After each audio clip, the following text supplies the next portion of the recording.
wellnesscouch.com, streaming wellness into your lives. Welcome to Nourishing the Mother, featuring your hosts Bridget Wood and Julie Tenner.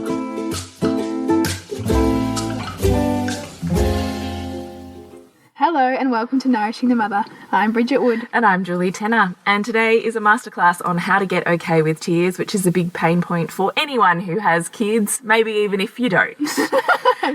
But before we do, I would just love to remind you to jump onto nourishingthemother.com.au and join our tribe, which is on our front page, just a button, click, join our tribe, and up will come a pop-up to fill in your name and email address. However, currently it's playing up. It's playing a bit of a funny things going on. Yeah, so if you're on mobile, you need to turn your mobile horizontally to be able to fill it out.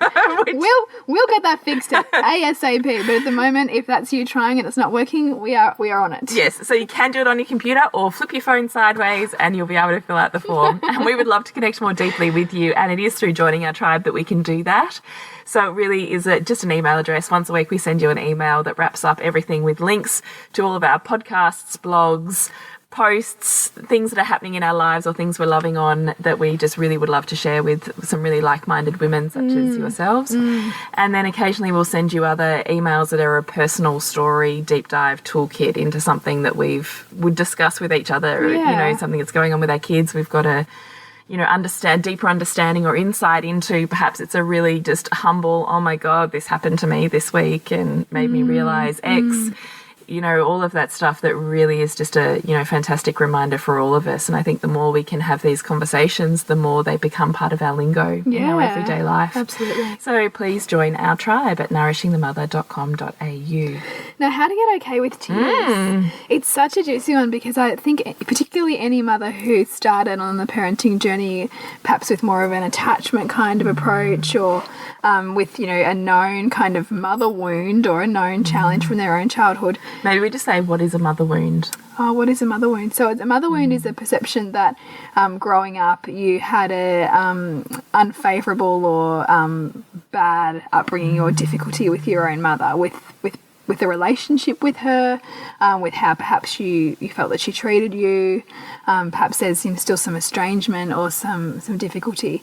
The mother wound is really around that dynamic that you have with your own mother, which so often we are called to face when we become mothers ourselves, and so often it informs the kind of parenting that we choose to embark on. So often we find, certainly with our tribe and certainly with any of ourselves and our friends that are on this conscious parenting journey, often it's less of a fully solid conscious choice and more of a, I don't want to parent anything like I was raised. And so I'm going on this. So we're kind of parenting from a wound, which in itself serves and is what has actually fueled us to provide the type of upbringing for our children and therefore ourselves. So, don't judge it, but we're just saying that's often the base. And so it's a really interesting place to start looking at when we're sitting with that wound there that is unhealed, that's really motivating us towards this style of parenting, that it does often mean there's triggers there for us, particularly around tears and how we're heard in that. Back to you, Bridget. Yes. So the tears, because if we're coming from that place, can be quite hard to hear. Sometimes we want to stop them, so quiet them because they make us feel angry. Other times they make us feel helpless, perhaps, and so we almost feel like we're not good enough maybe to help keep our child safe and settled and well and happy. There's all different emotional reactions that we can have. Cause so much anxiety and really trigger your own sense of fear and overwhelm, and that can tip into that overwhelm that's so extreme that you can't do this anymore, and you almost get quite kind of frantic. I've certainly gone to those places. So have I. I think I remember the first time that I was really called into real challenge around tears was when my son was like 4 weeks old, and I had to drive I think it was about half an hour with him just screaming in the back of the car. God, it's the hardest. It was just due into like some kind of depressive state or anxiety kind of state. It was really, really hard to hear. And often we're crying and the whole thing is super, it's really hard. Yeah. And so we really want to take the conversation as part of this masterclass into how we can become more okay with the tears of our children and our own tears. Absolutely. By bringing awareness to what's coming up for us in those places. Yeah, I think definitely. So let's just start with maybe the basic philosophy that we want to talk about, and then we'll maybe kind of backtrack and move around as we normally do in a topic. So tears themselves are a known physiological release mechanism. So we know just in the biochemistry of tears that the tears secretion themselves actually contain hormone particles of stress hormones. So our body is literally crying out the stress and the fear and the anxiety literally on a chemical level, but also on an emotional level. So we all know as adults that feeling of you kind of are feeling a bit off balance, and you can feel this kind of stacking, and maybe you're, wiping away sobbing, kind of weeping tears during the day, and you have this kind of known internal barometer of, I really just need a good cry. Or you'll often seek that person out that you can be soft and weepy with and not judged or shut down by. Yeah. We know this kind of feeling, or perhaps you are the person who shuts yourself in the bathroom, in the bath or the shower, and allows yourself a huge cry with no one around, or screams and wails into her bed and her pillows, and knowing that on the other side of that she's going to find some sort of balance. And often we come out of that with this kind of sighing, okay, I'm sore and I'm sensitive, but I'm ready to get back on with my life. Yeah, and there's also almost like a centeredness that comes from that place of being able to release like that. Exactly. And it's absolutely no different for our kids. But which funnily enough, so rarely is that link made, I think. Yes. So we know that crying for us can be deeply cathartic and can be the weight off our shoulders that we need to move through something, but yet we often don't feel that way for our kids. And just because there's more frequency of it, right? Yeah. And also because of the cultural and possibly familial, groupings of, well, they're sooky, or they're annoying, or they're, doing it again, or we need to cry at the drop of a hat, or they're being silly, our projection of values onto their world. And that tears are painful. So we make that link between tears being something wrong versus tears being something right and healing, which is, which particularly if you've come from a much gentler parenting perspective, is still where you sit. So it's still, tears are not okay, not in a sooky lala painful annoying way, but in a, oh my gosh, my baby is in pain, my poor baby. And they can be crying so much that they're when they're and they can't catch a breath, and they're bright red, and perhaps they're got these jerky movements going on in their body, it looks really kind of violent. And when they're older, toddlers can be crying so hard that they're frothing at the mouth, and they're completely inconsolable on the floor. And sometimes when our kids are a little bit older and they're preschoolers, 3 and 4, that rage can be so huge that you're, in the middle of a shopping centre while it's happening, or you can't strap them into the car seat because they're flailing so much, or, all of these scenarios, they continue, throughout their development. And it can really trigger some really deep feelings for us around helplessness and around witnessing our child in pain, which is witnessing ourselves in pain, really, on a deep level. The other one too is, what will other people think of me? Yes. I can't manage my child, or I can't control this situation, and then what that brings up for us, and in terms of how we view our child, and particularly in public situations. Yes. That's a really interesting one to notice too. Yeah, I would love to come back to that actually. So, the flip for me between, I was originally in attachment parenting, and the style with attachment parenting, which I think for you and me, Bridge, was very much about, tears equal pain, and my child's not okay, and my job is to soothe them into being okay. And so it was really, soothe them at any cost. When I think about my firstborn, particularly if I was out in public and he was crying, it was not okay. And I felt this level of anxiety and pressure, and so I remember sometimes forcing his head onto my breast just to stop him crying. Yeah, me too. And I can't even think with my other children, but doing absolutely everything you could to stop the crying. Soothing, patting, shushing, rocking, distraction, waving something in their face, rattling. Walking them outside is a really common one I've noticed with a lot of young parents, is they're not okay inside. Changing the scenery. Yeah, but if I go outside with the wind and the sun and the breeze, all of a sudden they stop crying. So they must need to be outside more, or I need to go outside. Anyway.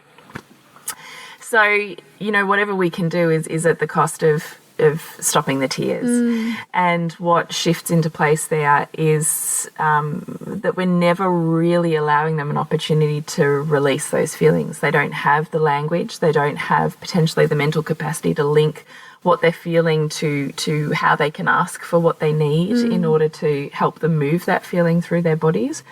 And so it kind of stays stuck. So these feelings never just vanish or disappear. As you know, when you've had a hurt or pain or an anger, even with a loved one or a partner, a sister or a mother, you know, whoever, it doesn't just disappear. No. That grudge, that feeling, that resentment, that pain just kind of stacks somewhere in the body. And so it's no different with our kids. All of those tiny hurts during the day, the time they got that fright, the time mum wasn't in the room all of a sudden and they, you know, were scared. You know, they hurt themselves. They, you know, it stacks. It literally stacks one upon the other inside these little bodies. And then all of a sudden we have that one moment that's the straw that breaks the camel's back, because our kids can't be like us and take themselves away and create the environment in which it's safe for them to release. They can't do that. They don't have the capacity to as yet. So it stacks and stacks and stacks, and they kind of wait for that moment that connects them to the tears. And it's like the floodgates release, or I had in my blog given the example of the pressure cooker. So you've got all these feelings building up, creating this pressure. And all of a sudden there's that last little bit of degree, that heat, that issue, and all of a sudden that top blows and it's like, well, now I'm here. I'm going to release all of these stored things that are sitting in here. And the job then for us becomes not so much to put the lid back on that pressure cooker and keep that pressure inside, but to be the safe place in which to fully release that lid until all of that steam has left. And that child can then come back into balance and a harmonious state of cooperativeness. And this kind of thing, you know, it can take a lot of unlearning in terms of how you may have been cultured or raised yourself, because perhaps it'll be distraction or here, have some food. And my in-laws were a cracker for that. Here, do you want an ice cream? Do you want a toy? I'll put the rattle in your face. You know, and I remember so many times saying to them, can you not distract him right now? It's okay for him to be crying and have some feelings. You know, and for my husband, the conversations that were nuanced around that, continuous conversations around he has no other language to tell us these things. So our job is just to hear, I'm here, I'm listening. What else do you need to tell me? It's really, really... So I did interrupt you. No, but it's I keep thinking about how much of a paradigm shift this can be for mothers, because it basically pulls the rug out from you in terms of what everybody else is saying about tears and about parenting, and also about perhaps some sore points for you in terms of your own experience of how much other people were able to listen to you when things that were really hard for you come up and there's no one there to listen. So this is really interesting, isn't it? Because this is kind of the next layer that we take it to. So we started with attachment parenting, both you and I, Bridge, and then found ourselves with aware parenting, which created the space for tears and really created that paradigm shift from understanding tears as pain versus tears as healing. Yeah. But we really want to take it to the next level and kind of integrate the two. And that's kind of where we also want to take this discussion. So I love that you've put this here because whatever our child is displaying is never solely their behaviour.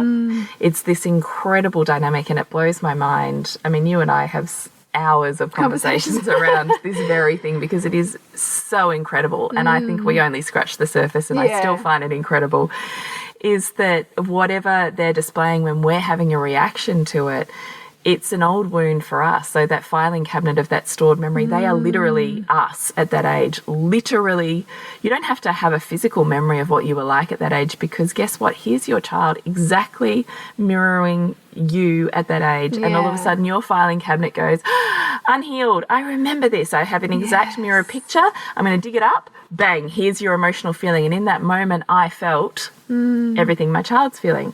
And I know everything my child's feeling because in that moment, if I take a breath out of my trigger and go, how am I actually feeling right now? Like my urge is I want to stop it or I want to, you know, get away from it. But if I just breathe into that for a second, what am I feeling? So we say this all the time, name it to tame it. Yeah, yeah. So when you're in that wildishness, just take a breath and open up your body in a physical way and name it to tame it. So what am I feeling? What is the actual emotion? Because we are mirroring our child. And our child, it blows my mind, Bridget, when you and I were discussing this, our child sets us up to feel what they're feeling. So if they're feeling frustrated, unheard, whatever it is, if we take a moment, we don't have to guess what they're feeling. Because when we take a moment to check in, how am I feeling right now? I'm feeling overwhelmed and I'm feeling stressed. That's what my child's feeling. Yeah. Oh, even things like, how am I feeling right now? I'm feeling disconnected. My child's not looking at me. My baby's flailing around. She's unable to be settled. She's disconnected too. And this is what you'll read in the latest research around interpersonal neurobiology. So this is not just what babies do for us and children do for us, it's what we're all doing for each other. And that's often why we don't like to be around people who make us feel uncomfortable, because that's the thing, we feel what they're feeling, and they are setting us up to feel that too, which is also why sometimes parenting can be the most difficult thing, because our children are taking us into those spaces often constantly, getting us to face those uncomfortable things in our own psyche, in our own body, in our own story. Isn't that amazing? And this is what we say, if you haven't kind of clicked into it before, is they express what we repress. Yeah. Do you want to tease that out any further? Yeah, so if we think about the way that a family dynamic works and the way that the body works, the body is expanding and contraction. We're breathing in and we're breathing out. There's always these two energies working all of the same. Yeah. Yin and yang, right? Yeah.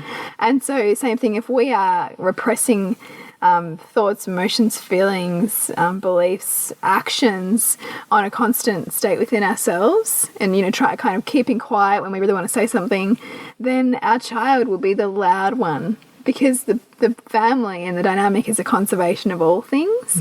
And the more that you try to shove things down, the more somebody else needs to express them, because for the whole to function, there needs to be both the expression and the repression happening all the time. My heart's just expanding. I'm like, it's so freaking incredible. And this is why, there's a constant communication, whether we're aware of it or not, between our nervous systems, between every family member, to get everybody to grow. And that's why, and particularly if you have more of a fantasy or more of a strong belief around how your kids should be, they're likely going to be the opposite of how you think that they should be, to get you to teach you, to get you to see. God damn it. I know, exactly right.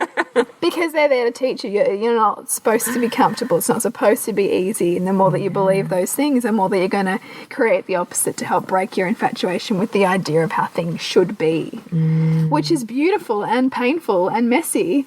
But, ultimately there's a freedom when we start to view our family and view our relationships like that, and view our children like that, and see them for the little wisdom teachers that they are. They're not, And see the on the way, not the in the way. Yeah, and also I think, some kind of attachment parenting approaches and evolutionary parenting approaches seem to think about, these children as, really helpless, and that they need, this incredible amount of nurturing and protection. But they are very, very smart little beings in there. Mind. It's actually genius how they get their needs met. And the way in which they creatively do that. You and I were having a conversation, we're deviating, but we'll deviate briefly. Yes. You and I were having a conversation about this before we started podcasting, was how abhorrent it was to me in my early years of parenting to even consider that children were manipulative. Yeah. I couldn't even say the word. That was how charged I was on it. Yeah. No way, it's ridiculous. They are just these, perfect little Buddhas who just have needs, and it is our job not to hurt them and fuck them up. It's our job to meet every single one of those needs so that they stay these perfect little Buddhas. And now I realise the incredible genius that is manipulation. Yeah. And that manipulation doesn't need to be this dirty word in natural parenting, because it's all getting our needs met. And our dynamic is bigger than child-centric. Our dynamic is our child and us, and our reflection to our inner child. It's our reflection of the family dynamic. Yeah. It's a reflection of our relationship dynamic. And each time you add another person into that family, that whole dynamic shifts again. Absolutely. So, to get their needs met, learning incredible skills in creativity. Creativity is not how to paint and draw. Creativity is literally developing the mind art form of thinking outside the box. Yeah. Who doesn't want a child, an entrepreneur in this world for which we don't even know what we're educationally teaching our children for jobs that don't exist, right? Yeah. They have to be creative thinkers in this world, really, for where it's headed Absolutely. and how fast it's moving. Yeah. And creativity is born often out of the very basic need of rebelling against rules or finding a way around them or negotiating or, they have these incredible and young babies. How do I get my needs met in this dynamic? Am I super cute and you can't resist me and you fall in love with me and I make these gorgeous sounds and facial expressions, and you're like, oh my God, that's me right now with my baby, and I'm like, you're a genius. Like, you got me hook, line, and exactly, because I want so desperately to just be with you. Yeah. That is a genius manifestation in our evolution, really. And it actually is designed that way. This is another digression, but it's designed that way, right? We are designed to infatuate with babies so that we keep them alive, and then toddlers are designed to break our infatuation so that we don't, so that there's not a codependency there. Yes. So there's an independency that's created. Just quickly interrupting this podcast to let you know that coming up in October on the 18th, we are kicking off our Aligned Parenting program once again. And we would love you to join us. It's 2 weeks online with us where we walk you through all our tools, tips, practical strategies. We dive into your own dynamics and what's happening within your family. Excuse the grunting baby in the background. To really workshop with you all of your challenges and your whole really want this to be the bridging gap between attachment aware parenting styles beyond that in terms of the dynamics that we talk about and how to start to interpret your own wounds and family movements that are actually guiding a lot of the behaviours you see in your child. Yeah, and when you take part in our program, you'll also get to join our tribe, our online Facebook community, the private group where we share lots and lots of stuff, and it's a beautiful place to be. So we'd love you to join us. So jump on to nourishingthemother.com.au/online programs and you'll see Aligned Parenting. Manipulative. Yeah. So I need, this or this from mum or dad. I'm going to change the way that I communicate to each of them. Exactly. Yeah. And they learn very creatively how to be with Nana and Pa and how to be at childcare and how to be with mum in order to get their needs met. Like this is all creative thinking. Don't think of it as scarring because they are so intelligent and so tuned into the dynamics and the requirements of those dynamics and how to creatively move through them. It blows my mind. And I think it's a good point. You talked about this as don't think of it as scarring. The wonderful thing about becoming more okay with tears is that we don't have Thanks for bringing us back. But we don't have to control, like massage, mold the world for our child. We simply need to be the grounding person who will make it safe for them to release how they feel about that world. So this is really big, and we spend so much time talking about this in our private Facebook group, our members only group. It's just this concept, particularly for women, of boundaries. So when we're talking about boundaries, you can talk about them in 100 different ways, but it's this whole thing of, yes, we can have a child-centric style of parenting, but that doesn't mean we have to change the world and the way that it functions around them. It literally relieves the burden from us having to be the fixers, have the solutions, know what to do next, because our job stops being fix it and starts being all I need to do is listen. This is just my child speaking in inverted commas because they're crying. This is my child speaking and telling me their deepest, darkest truths. Yeah. So do I want to be, and you think about them as teenagers, do you want to be the parent who is sitting there going, I haven't got time to listen to this, don't tell me, I don't want to hear about it? Or do you want to be the parent who listens to their deepest, darkest truths? It starts now. Yeah, it really does. You can't spend a lifetime with them not listening and then expect them all of a sudden to flip in teenagers that want to tell you everything. Yeah, and that trust you to hear. Yes, exactly. Because safety there. Yeah. It's built. Trust is built. It's earned, it's learned. So, I totally love that as that we are the space keepers for safety, that we are the anchor in the tornado for them to rage around and through, knowing that there's a sense of containment there, a sense of safety for them. And that the no, this is the purpose of our no's, right? Is it's not natural parenting and attachment parenting is not passive parenting. No. It is very intentional and it's hard work because we're having to face ourselves in order to face up to, raise ourselves to raise our kids, right? And when we say no, when we create a boundary, a perimeter, or this is acceptable and this isn't, we don't have to change our no. We don't have to dishonor our own needs or the needs of the family or even the needs of that child. All we have to do is hear it. And even the values that we want to instill, right? Because they're going to often want to rebel against those values. And so it's creating the boundary in which to say this is what we stand for in our family, and that might be challenging for you, and I'm willing to hear that. Exactly. But this is what I mean. Exactly. You don't have to change your need. You just have to hear what they're not happy with about that need. Because they're never going to love everything you do in parenting. Come on. No. And the older they get, the more they want to test that. And it's okay. And it's part of healthy development for them to do that. Yes, it absolutely is. But it's really changing our own mindset from, I can't handle this, or I need to acquiesce my own needs, or this isn't working, or maybe this doesn't matter, or I can't handle the fallout from my no, is saying, I have the space and the capacity right now to hold this, and it doesn't change my no, but I'll listen to what you're not happy about. Yeah. And we're providing ultimately the straw that broke the camel's back to allow them the opportunity to release all of that stacked up stuff that's happened in their day that maybe we've been there for, maybe we haven't been there for, that they just need to tell us about and let it all out. And you'll see this, if you've had childcare for a day and you pick your child up and you're so happy to see them, and you've spent all day pining, waiting for this perfection, where you'll be connected for the next 3 hours. And instead you meet the horror who has a meltdown in the supermarket trolley, or who doesn't let you cook dinner. And it's because they've had all these stacked up stuff during the day. And they haven't been somewhere where they intrinsically know is safe to be utterly raw and open. So they kind of hold it in.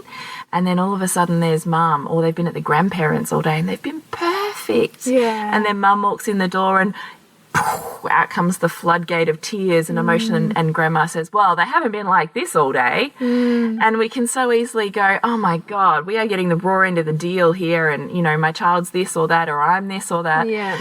But ultimately if they are doing that with you, it's because they are so safe and secure with you that they are safe and secure enough to be completely open. So it's up to us how we handle that openness. And I love that, because this is really ultimately a perception flip, right? So you can choose to see it as painful and difficult and, oh, not again, or you can choose to see this as, wow, like my child is opening up to me and I am the one that they trust to hold this for them. Exactly. What a gift. And in turn, because the longer I stay in this discomfort that's coming up in me around these tears, the more I'm repatterning my own neural pathways, which are essentially the own experience that I've laid down from my childhood. I'm actually repatterning those memories to be able to show up more and more for my child as they grow, with less of my own resistance and baggage to that dynamic, which I think is profound. Oh, I totally agree with you. And I do think I had mentioned this to one of the mums in our tribe, is that if this is a pattern, if you're picking them up from childcare and you're trying to cram in going to the shops and whatever, and they're having a consistent meltdown at the shops, or they're having a meltdown every time you're picking them up from grandma's, is to just tailor your day just a little bit to allow yourself the space and the time and the safety for yourself to do that. Because if it's not ideal for you to be having this huge meltdown at the shops, just change your routine. So figure out how in your week you can have already shopped for the week during the weekend, or just make some dinner out of whatever you've got in the cupboard, so that you can be home for the meltdown where you feel safe and secure to hold that. Now, this also leads me into the next point, which is it's never too late to heal. And do we have to hear everything all of the time? And, irrespective of how we're feeling, where we're at, whatever. No, is my big fat answer. And I love the emphasis on this, because I think sometimes it can feel overwhelming to mothers who then go, oh my God, hang on, so I have to get okay with tears and hear it all, but what about me? And what about or that I have to suck down my own needs, this, that, and the other that I've got to do. How do I have space for all of that? Yeah. And that whole feeling of, if you are not feeling 100% congruent with the choice to hold that space right then and there. If you're tapped out, overwhelmed, if the inner child trigger that's being triggered for you right now is too immense for you to step outside of, if you are in a public space and you don't feel congruent, strong enough, safe enough, whatever it is, to hold the ferocity of that with your child, you don't have to do it. It is okay for you to find a way to soothe your child, to pack that tantruming toddler up and, potentially, you're manhandling them into the car, whatever it is that gets you through to the space where you can hold it, because you never lose an opportunity. Those feelings, that emotion, that pain doesn't go away. It just stacks somewhere in the body, and you wait for the next time for that to come out, and maybe by then you're ready to hold it and you'll listen to all of it. Maybe you started listening and you haven't got to the end where they finish crying and kind of go, and they're ready for a cuddle, or they're asking for connection, or they're all of a sudden switched back into balance and they're that angelic, connected, love, expanding little person that is innately their nature, and it is of every child. So this also brings me back to our children are not anything, right? They are in their heart and in their core these incredibly cooperative little angelic people. And it's the behavior that is, triggering us and that's not ideal is kind of those stacked up feelings that they haven't got out yet. So you never lose a chance. If you can't hold the space right then and there, they're not going to fully release it anyway, because they know on a really deep level. They can feel it, just like you can. You can feel when someone doesn't have the time, the space, the patience, or the inclination to hold the level of you in your emotional feelings, and you'll tailor, what you allow out or don't allow out around whoever's around you, right? Kids are absolutely no different. So if you haven't got this huge, overwhelming safety, I will be your anchor, whatever you need to tell me, I'm here, maybe it's not the perfect time for you. You don't lose that opportunity. It does not necessarily need to become a scarring moment for your child, because you can always revisit it. Next time it comes up, maybe you'll be ready. You've got 5 minutes into it and now you've had enough, fine. You can step out of that, you'll come back to it. You never lose this chance to heal with our kids, and our own needs is really what we need to channel into when we're looking at tears. So this was a topic that you and I were talking about just before, is in those moments when it's hard to hear, what's actually going on for us. Yeah, so, why am I finding it difficult to hear this? And, what's the kind of voice that comes into my head when, for instance, in my case, my daughter throws her head back and arches her back in her high chair and doesn't want lunch. Why do I not find compassion in this moment, and why do I instead find judgment? Where does that come from? Why do I believe what I'm believing right now about this dynamic? Because she's only doing what she's doing because I also need it too. Her behaviour is not in isolation. Her behaviour is as part of the dynamic that we spoke about. That means that there's stuff for me to heal, there's stuff for me to grow through just as much as there is for her to grow through here. And it's about checking in and seeing, okay, how do I want to handle this at the moment? Do I have the space time and space to take her out of the chair, to sit with her, to hold her when she's furious, and to listen? Or in this case, because we've got to get out the door, do I need to find another way to help her manage that's not going to be able to listen to all of that? That might be distraction, that might be some other mechanism, knowing that I'm going to find a time later in the day or whenever to go back to listening. Or to, in the meantime, do whatever you need to do to get yourself back into feeling strong, connected, centered. Your cup filled up enough that you've got a cup that overflows enough to hold that space. Because we know we can only give to another to the extent we can give to ourselves. And this is the whole point, right, is it's constantly calling us into our own wounds and our own next step of growth. And it's okay. I think that's the part missing from aware parenting, is not only all of these universal dynamics that we've kind of flashed through but are incredible, but that you never lose an opportunity, and it's okay if you don't have the space there and then. You don't need to plummet into how you've, scarred them, you've messed it up, you haven't met this, unobtainable perfection of parenting bar. And kids are learning even in that. So, when mum says, I don't have the space for you right now, old attachment parenting me would have been absolutely mortified, and I would have plummeted into this whole story, which is my story, around how now my child's never going to be connected with me and I fucked them up for life, and they're never going to, I'm never going to have the intimate relationship that I want with them. Like, I would have already played this whole story out in my head.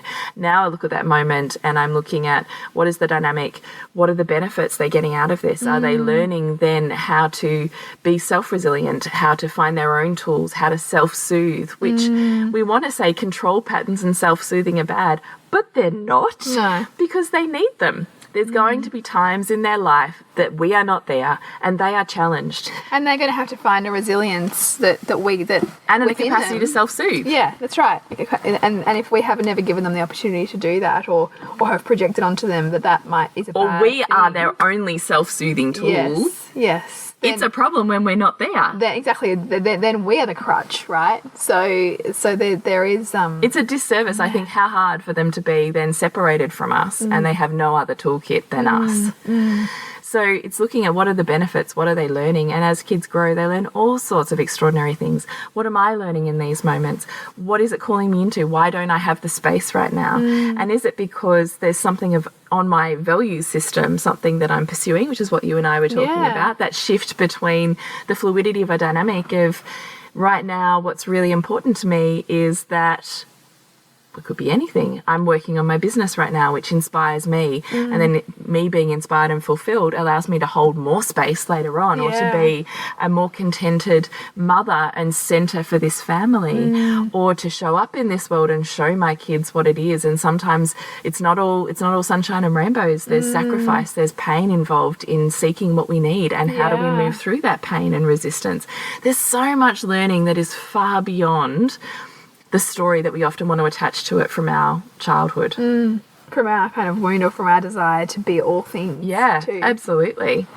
So, and fourth time round, this is my first child I've used a dummy with, which has been a really big learning curve. Yeah, and that was still, you spoke to me about that, saying, why don't you just give her a dummy? And that was still something that I haven't been able to do with Sylvie. No, but I get it. I wouldn't have with my second either. Yeah. No, I was so with my first I tried it, but didn't really know how to try with a dummy. And my midwife, because he was crying so much, it was my biggest learning curve, that beautiful child. And my midwife had suggested it, and at the time I was like, no, I don't want to stuff him up, right? Because it's literally, I'm not hearing you stuff it. Putting a plug in how I'm listening to you. Absolutely. Yeah. And I'd see these toddlers walking around. The second they whimper, someone shoves a dummy in their mouth just so they stop whimpering. And I was constantly sitting in the wound of, but you're never hearing them and you're never listening and you're constantly stopping them up and da-da-da-da-da. Anyway, attachment parenting, aware parenting, all of the judgments on all of that. Yeah. And would never have with my first or second. Wouldn't even have considered it. Thought it was horrendous. And then with my third, I don't think I even tried. I think by then I'd kind of wiped it off, didn't need it. Yeah. She didn't need it, blah, blah, blah.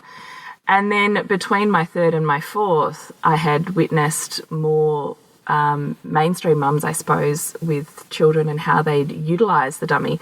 And I all of a sudden could see the benefits in it. So, particularly when you're looking at multiple children and you're no longer on a baby schedule, it became an excellent tool to help them transition from when perhaps they needed to be asleep or they needed mum's attention and she couldn't be at home to put them in the cot, or she couldn't give them the attention because she had 2 or 3 other kids she had to give attention to, or like me, like some other mums I know, they're running a class, they're working, they're, basketball coaching, they're, 100 different, they're wearing so many hats that it's not all about this one child's experience. And here is a tool, when used correctly, I think, that can be an incredible soothing and transitional.